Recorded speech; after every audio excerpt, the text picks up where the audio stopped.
नमस्कार नंदीघोष टीवी को आपण मानक स्वागत करुछि मु सुश्री तरलुछि भारत चीन संबंध उपरे पड़िथिबा बरफर आस्तरण नरमुछि ड्रागन भारतर पराक्रम विश्वर चाप ए सबु बाध्य करिछि चीन को निजर आक्रामक भाषा बदलैबाकू किंतु वास्तव रे कोन बदली जाइछि चीन कारण स्वभाव तो सहजे तुटे नाही एमितिरे चीन भारत प्रति हठात बंधुत्व मनोभाव अपनाइछि कौन यह पछर रहस्य यहाकू नहीं आज आमर स्पेशल कार्यक्रम लाल चेहरा पछर कला कहानी।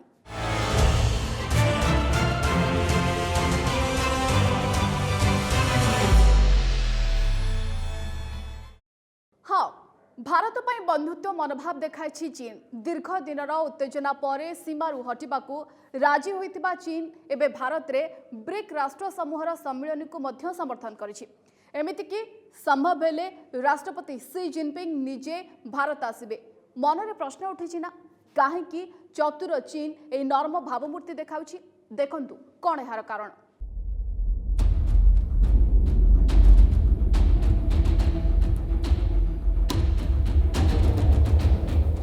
प्रथमे विवादीय दक्षिण प्यांगंग शोरु चीन रो सेना प्रत्याहार एबे ब्रिक्स सम्मिलनी भारत रे आयोजन पाई बेजिंग रो समर्थन एमिति कि चीन राष्ट्रपति सी जिनपिंग भारत आसिबे बोली मध्य कुहा जाउछि। पूर्व लद्दाख रे सैन्य प्रत्याहार भितरे हठात बदलिछि चीन रो चाली एजावत आक्रमणात्मक आभिमुख्य आपणाइथिबा चीन एबे आपस सहयोग रो कथा कहूछि हेले काहेकि बदलुछि विस्तारवादी चीन रो चाली एभली नरमता पछर कारण कोन भारत पाई हठात एभली मित्रतापूर्ण मनोभाव ड्रागन आसिला केउठु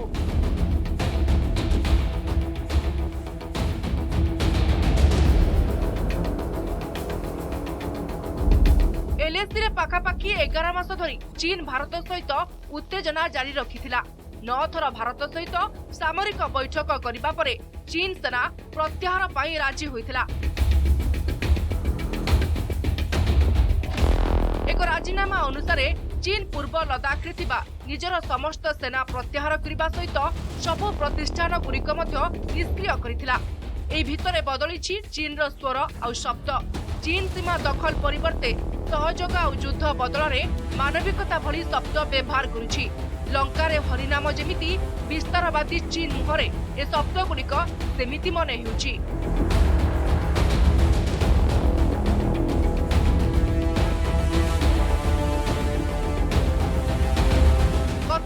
एथर ब्रिक्स राष्ट्र समूहर सम्मेलन भारत में अनुष्ठित हेबो एदिने अन्य सदस्य राष्ट्र पूर्व सहमति प्रकाश करथिले।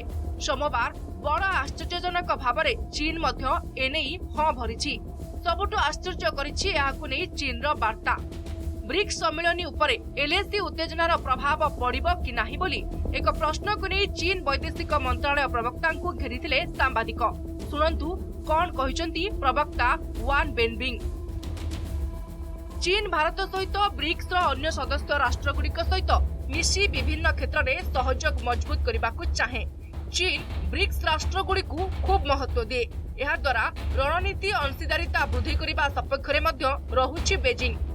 ब्रिक्स देशगुड़िक भितर एकता और सहयोग वृद्धि करने चाहूछि चीन अर्थव्यवस्था राजनीति एवं मानवतार 3 चक को मजबूत करी चीन आगक आगेबाकू इच्छुक। 11 मासर उत्तेजना पर चीन मुहरु एभली शब्द खाली भारत को नुहे बरं संपूर्ण विश्व समुदाय को आचंबित करिछि। सबुठु बेसी आचंबित करिछि वॉन का एक घोषणा ते कहिसंती जदि कोरोना महामारी को नै परिस्थिति सुधुरी जाए तेबे यार राष्ट्रपति सी जिनपिंग मध्य ब्रिक्स सम्मेलन रे जोग देबाकू भारत आसी पारंती।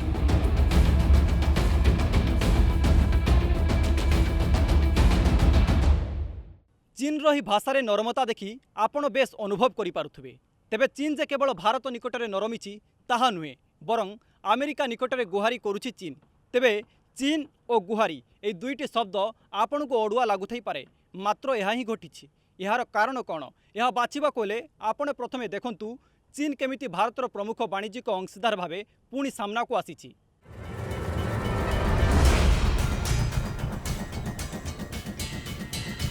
वन आहुरी कहते ब्रिक्स वैश्विक प्रभाव संपन्न बजार थिबा देश एवं विकासशील देशगुड़िकर सहयोग तंत्र विगत किछि वर्ष भितरे ब्रिक्स देशगुड़िक मध्यरे एकता वृद्धि पाइछि। व्यावहारिक सहयोग मध्य गभीर होइछि एवं निरंतर एगुड़िकर प्रभाव बढ़िबारे लागिछि। एबे अंतर्जातीय क्षेत्र में एक सकारात्मक स्थिर एवं सृजनशील शक्ति भाव में सम्मुखक आसिछि। वुअनक कथारे ही लुचि रही ड्रागन नरम हेबार कारण। वास्तव में एमितिटारे बदली नाही साम्राज्यवादी चीनर स्वर। एलएसी रे निजर अंतर्जातीय बेजित चीन को निजर व्यवहार परिवर्तन करने को बाध्य करिछि।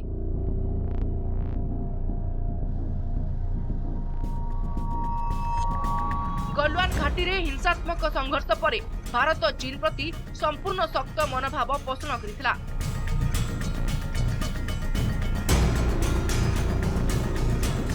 अनेक चीनी कंपनी को भारतीय योजनारू बाहर रास्ता देखाई दियागला।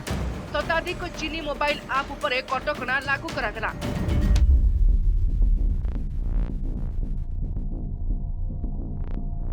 सेपटे अमेरिका समेत बहु देश मध्य चीन उपरे वाणिज्यिक कटकणा लागू करिसेंती, जहा द्वारा चीन को बड़ धनर आर्थिक क्षति सहिबाकू पड़िछि।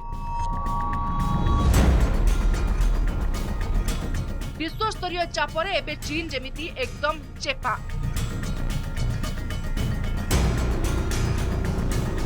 Bureau report, Nandighosh TV.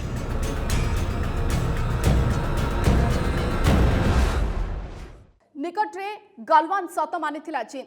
2020 जून 15 से हिंसात्मक संघर्ष में केवल भारतर 20 जन जवान शहीद होई नथिले, बरं शहीद हेबा पूर्वरु सेमाने 4 जन चीन सैन्यंकर मुंड गड़ाइथिले गलवान घाटी रे। किंतु अमेरिका एहार उपग्रह सूत्ररु मिलिथिबा सूचना अनुसार गलवान रे 40 जन चीनी सैन्यंकर मृत्यु होइथिबा नै खबर प्रकाश करिथिला। एहाकु देखिले लागुछि गलवान अनेक शत पेटरे चापी रखी अल्प गाळिछि ड्रागन। किंतु दीर्घ दिन चीन हठात यह सत प्रकाश करने नहीं चीनवासी एवं प्रश्न उठाई। देखंतु चीन रो एक छत्रवादी शासक केमिति सेमानंक मुह बंद कर देइछंती।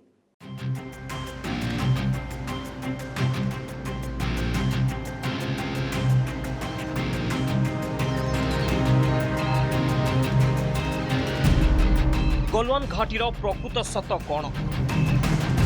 केते सैन्य प्राण हराइछन्ति भारतीय जवान को हाथ में? चीन सैन्यों वास्तव मृत्यु संख्या केते? कहीं सेमानंक मृत्यु को लुचाई रखा जाइथिला? एही सत प्रकाश करने को कहीं 8 मास समय लगिगला? एमिति अनेक प्रश्न चीन साम्यवादी शासकों को निज ब्लॉग जरिया पचारि अड़ुआरे पड़ जाइछन्ति 3 जन चीन ब्लॉगर।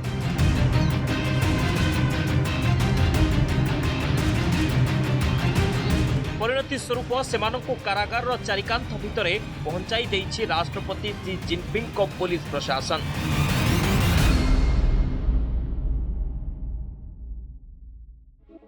ए ब्लॉगर मानक जुक्ति जे 4 नुहे बरं गलवान ने भारतीय जवान को हाथ में गड़ीथिला अधिक चीन सैन्यों को मुंड, जहां चीन सरकार प्रकाश करुनाहंते।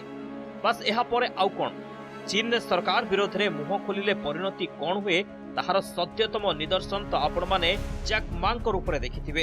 एबे एही ब्लॉगर माने सीधासलख जिनपिंग सरकार को ऊपर प्रश्न उठाइछन्ते, जहाँकि अंतर्जातीय स्तर में जिनपिंग सरकार को भावमूर्ति क्षुण्ण करिछे। एणु तत्क्षणात एक्शन ने आसी जाइछि चीन सरकार।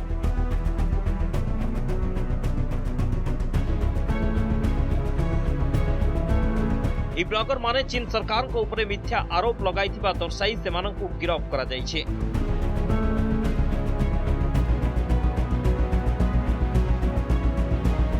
ए ब्लॉगर मानक मध्यरे जने सांबादिक एवं अन्य 2 जन इकोनॉमिक ऑब्जर्वर पूर्वतन सांबादिक जिमिंग मध्य शामिल। तेबे चीन चोरी उपरे सीना चोरी नीति देखंतु। जिनपिंग को प्रशासन पक्षरु कहा जाइछि जे एभली प्रश्न उठाई एही ब्लॉगर माने काले गलवान ने प्राण हराइथिबा सैन्यों को अपमानित करिसंती। एही कारणरु सेमानंकु गिरफ्त करा जाइछि।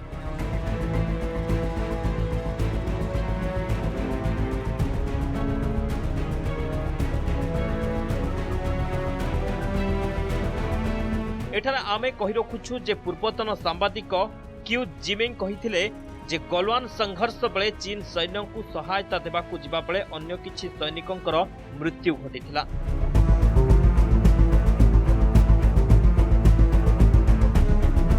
गलवान प्रकृत सत केवल भारत और चीन को जना, किंतु भारत उपरे मध्य चीन आरोप लगाइछे। चीन कहिछि संघर्ष बेले काले ता सैन्य माने धैर्य प्रदर्शन करथिले आ भारतीय सैन्य सेमानंकु तड़ीबाकू संघर्ष करथिले।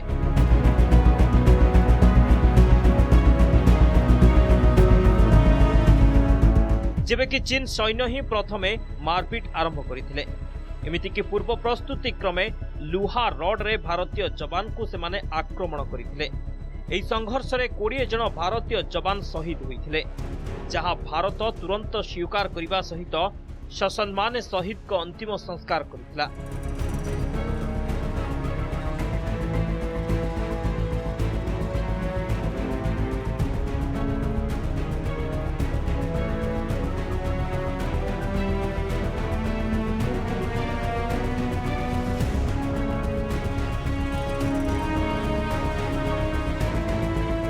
किंतु चतुर चीन कूटली नीति एमिति जे जेउ सैन्य ता पाई रक्तर बलिदान देले सेमानंकु सत स्वीकार करिबार साहस करि पारु नाहंती। Bureau report, Nandighosh TV.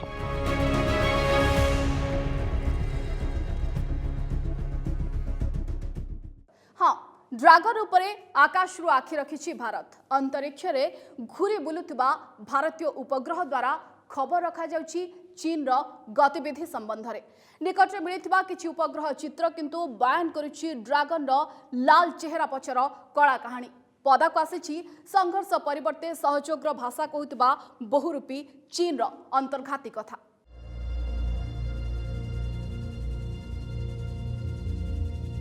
पुणी पदारे पड़िला बहुरूपी चीन रो अंतर्घाती अभ्यास। ड्रागन रचुछे भारत विरोधी आउ एक षड्यंत्र। प्रतिश्रुति रे बांधी पछपटु ड्रागन भारत को देउछि धोका। सीमा खाली करिबो कोन एठू उठी सेठी बसुछि बेंजिंग।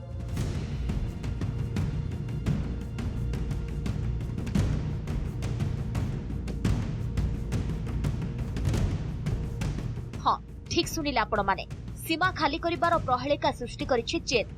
पैंगोंग सोर दक्षिण भागरू हटि जाइछि पीएलए सेना, किंतु सीमा छाड़ी संपूर्ण भावे चली जाई नाही लाल सेना, बरं पैंगोंग ह्रदर पूर्व क्षेत्र रे लांज लंबाइछि ड्रागन सेना।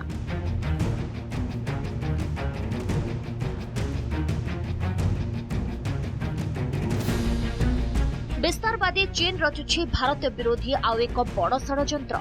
9 मास धरी लागि रहितबा विवाद परे सीमा खाली करने उभय देश सहमति प्रकाश पाइथिला, जहां पर विवादीय स्थानरू भारत एहार सेना हटाइथिबा बेले चीन मध्य तार सेना को पछकु हटाइथिला। हेले एबे पुणी सैटेलाइट इमेज रु चीन रो चालाकी धरा पड़ुछि।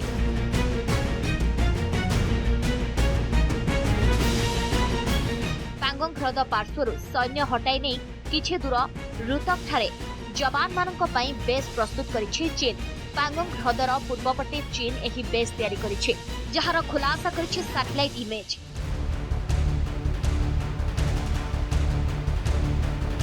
भविष्य में विवाद सृष्टि करने उद्देश्य रे चीन बैकअप प्रस्तुत करथिबा एही इमेज रु स्पष्ट जना पड़ुछि। गुरुत्वपूर्ण कथा हला 2019 रे भारत चीन मध्यरे सीमा विवाद आरंभ समय चीन सेना रुतक बेस रे ही रहितिले। जो नुआ अंचल रे चीन सेना को बसाइछि सेही अंचलरू पैंगोंग ह्रद प्राय 100 किलोमीटर दूर रे रहिछि। मोल्डोरू एही अंचलर 110 किलोमीटर दूर रे रहिछि। 2019 पर ठारू एही अंचल रे चीन सेना को गतिविधि बढ़िछि।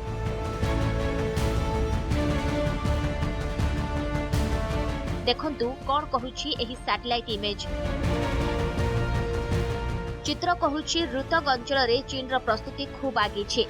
एठारे स्टोरेज एरिया, टेंट, कैबिन एवं अन्यान्य सुविधा भी करा दैछि। एमिति कि एही अंचल रे radar system, missile, helipad, army tanker drills आदि रखा दैथिबा सैटेलाइट इमेज रु जना पड़िछि। खाली एतिक नुहे, रुतक रे राडार स्टेशन मध्ये रहिछि, जहाके सैटेलाइट चित्र स्पष्ट बारी होई पड़ुछि। जेमिति शीत दिन रे मध्य सैन्य माने एठारे रहि पारे असुविधा हेबो नाही, चीन सेभଳି व्यवस्था करिछि एठारे।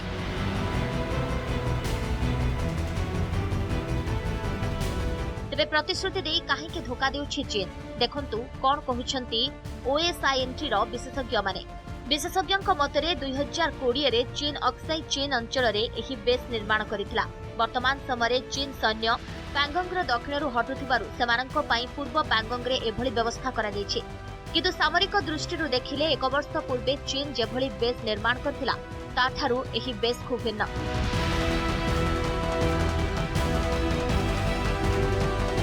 ଏହା ଉପରେ ମତ ରଖିଛନ୍ତି ଭାରତୀୟ ସେନାର ଅବସରପ୍ରାପ୍ତ ମେଜର ଜେନେରାଲ ହର୍ଷ କାକର। ତାଙ୍କ ଅନୁସାରେ ଭବିଷ୍ୟତକୁ ଦୃଷ୍ଟିରେ ରଖି ଏଲ୍ଏସି ନିକଟରେ ନିଜର କିଛି ସୈନ୍ୟ ମୁତୟନ କରିବାକୁ ଚୀନ ଚାହୁଁଛି। ଚୀନର ଏହି ପଦକ୍ଷେପରୁ ଯାହା ଜଣାପଡ଼ୁଛି ଖୁବ୍ ଶୀଘ୍ର ଭାରତକୁ ଏହା ପୁଣି ରିଆକ୍ସନ ଦେବ।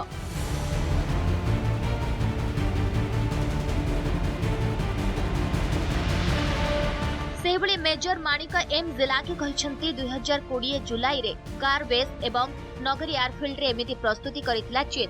ଲଦାଖ ବିବାଦ ସୃଷ୍ଟିରୁ ଏସବୁ ଫରୱାର୍ଡ କ୍ଷେତ୍ର ବୋଲି କୁହାଯାଉଛି। ଏଠାରେ ଚୀନର ସୈନ୍ୟ ବେସ୍ ତିଆରି କରିଥିବାର କାରଣ ହେଉଛି ଚୀନ ଖୁବ୍ ଶୀଘ୍ର ଅଧିକ ସଂଖ୍ୟକ ସୈନ୍ୟ ଏକାଠି କରିବାକୁ ଚାହୁଁଛି। ଖାଲି ଏତିକି ନୁହେଁ, ଚୀନ ଅରୁଣାଚଳ ପ୍ରଦେଶ ସୀମାରେ ଗୋଟିଏ କି ଦୁଇଟି ନୁହେଁ ଏକାଧିକ ଗାଁ ତିଆରି କରୁଛି। अरुणाचल प्रदेश को लेकिन चीन कहीं केते व्यग्र एवं रिसेंटली जो आसी जे अरुणाचल प्रदेश रो बॉर्डर रे किछि गाँव रे से कॉलोनी एस्टाब्लिश करछि ताकू नहीं कि स्ट्रेटेजिक पॉइंट ऑफ व्यू कौन रही चीन रो देखो तो आम हिस्टोरिकली देखा जो 6th दलाई लामा थिले सीए तावांग रीजन ने जन्म नहीं तो चीन रो जो क्लेम रही से 6th दलाई लामा को नहीं कि अच्छी कि 6th दलाई लामा का तरफ जितेबले थिला तांको पीरियड रे Tibetan community was a part of the greater Chinese community. तो जो चाइना रो जो क्लेम अरुणाचल प्रदेश उपरे से 6th दलाई लामा को नहीं के ही बेस अच्छी किंतु आमको बुझा पड़ो जो चीन एबे भी रियलाइज करुच्ची कि अरुणाचल प्रदेश गोटे भारतर अभिन्न अंग ही तेणु से टाइम टू टाइम लास्ट 3 दशक है चीन बहुत प्रकार चाप आ प्रेशर पकई चली केमती अरुणाचल प्रदेश पर धीरे धीरे धीरे धीरे यहाँ गोटे निजर क्लेम को से बढ़ई चलो 1987 रे जिते 87 मसीह जितेबले अरुणाचल प्रदेश भारतर एक अभिन्न अंग भाव में डिक्लेयर है गोटे सॉवरेन स्टेट भाव में इंडियन कॉन्स्टिट्यूशन स्थान पाइला सेतेबेले ठारू चीन गोटे प्रकार सिंगुलर मोटिव रे अच्छी कि धीरे धीरे पब्लिक क्लेम करी थावांग हो बा अरुणाचल प्रदेश उपर कन्फ्लिक्टिंग स्टेटमेंट दे केमती अरुणाचल प्रदेश को गोटे डिस्प्यूटेड रीजन भाव में से धीरे धीरे यहाँ को कन्वर्ट कर जो प्रकार अप्रोच आम लदाख घाटी देखुचे से प्रकार अप्रोच आम थावांग और अरुणाचल प्रदेश रे भी देखुचे चीन प्रति देखिले तो चीन रो चालाकी एबे देखंतु चीन को जवाब देबा को भारत मध्य किछि कम प्रस्तुति होई नाही। अंतरिक्षर सीमा उपरे नजर रखिबा सह सेना को संपूर्ण प्रस्तुत रखिछि भारत। एथि सहित स्टार वार रो जवाब देबा को एंटी सैटेलाइट टेक्नोलोजी को मजबूत करिछि भारत जहा द्वारा शत्रुर ठिकड़ा ठाब करा जाय परिबो आक्रमणर आशंका भी चिन्हट करा जाय परिबो। Bureau report Nandighosh TV.